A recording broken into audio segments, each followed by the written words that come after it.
It's the age-old dream, TV in the car as you drive. I recall back in the 70s we did that by clamping an aerial on the rain gutter and sticking a little portable Panasonic or Sony TV in the back. It didn't work, but it does now. A lot of companies are offering TV on the go, and we're going to show you one that we saw at the Consumer Electronics Show in January, and now it's here for real. Up on top of this vehicle is the little, and I mean little, satellite receiver that is the basis of AT&T CruiseCast. Previously, these kind of receivers were a lot larger, but what's in here is the same concept that's always been key to satellite reception, a phased array. Tuning elements are in there that are physically moving to stay aimed at the sky for optimal signal reception. Now, once the signal's locked here, it goes down this impossibly thin little piece of coax right there into the vehicle, and this can fit in just about any vehicle, by the way. And here, it hits a set-top box, basically.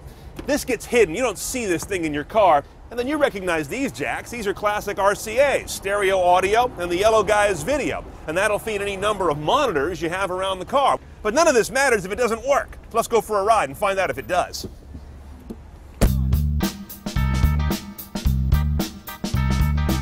Okay, so what's on TV? Well, interestingly, more than just TV. They have 42 channels here. 22 of those are satellite television. We'll talk about those in a minute. The other 20 are their own blend of satellite radio, but it's not Sirius XM. It's with provider Music Choice, who you may know for doing audio on your cable system or on your satellite fixed system in your home. Let's see what's on the channel guide. You've got one just like you have at home. You can see you've got your sports channels there, including NFL.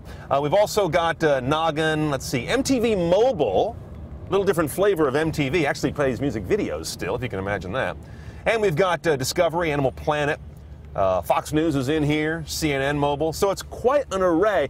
Unlike some other providers I could mention who do satellite TV but only have children's channels, this has got something for everyone. You can see some interesting data here. Signal level, that's the satellite level. You can tell if you're getting a good shot or not. You know, -7, -8 is a pretty good signal in a city area.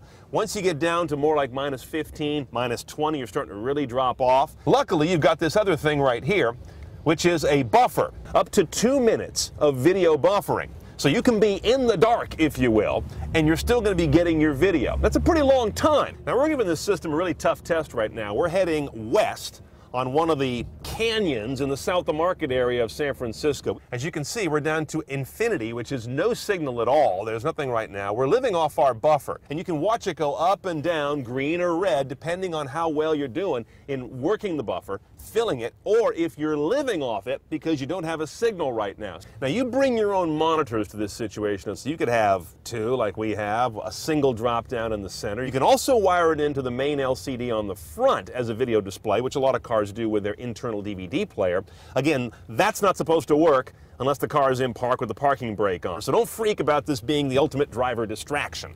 You've also got parental controls on this system, by the way. Again, just like a home set-top box, you can go in there and you can decide to set things up in a number of ways. You can block an entire channel, or you can block a program by its rating.